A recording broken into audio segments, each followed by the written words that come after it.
గ్రామం చివర పొలాల మధ్య ఒంటరి దారి అర్ధరాత్రి దాటిపోయింది. ఒక రైతు ఎద్దులతో ఇంటికి తిరిగొస్తున్నాడు. చుట్టూ నిశ్శబ్దం. గుండె భయంతో కొట్టుకుంటోంది. అప్పుడే అయ్యా అని ఎవరో పిలిచారు. చీకట్లో ఒక తాత, తెల్లగడ్డం, చేతిలో కర్ర. గ్రామతాతే అనుకుని రైతు దగ్గరికి వెళ్ళాడు. కాని తాత కాళ్ళు నేలను తాకడం లేదు.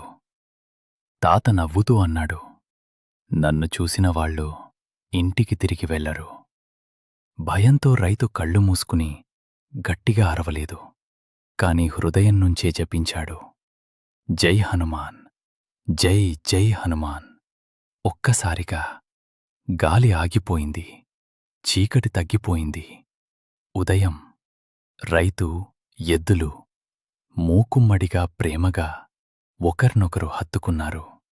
ఆకాశంలో హనుమాన్ దేవుడు నవ్వుతూ ఆశీర్వదించాడు. భక్తి ఉంటే భయం ఉండదు. హనుమాన్ దేవుడంటే నమ్మకమున్నవాళ్ళు. లైక్ చేయండి, సబ్స్క్రైబ్ చేసుకోండి, షేర్ చేయండి. జై హనుమాన్.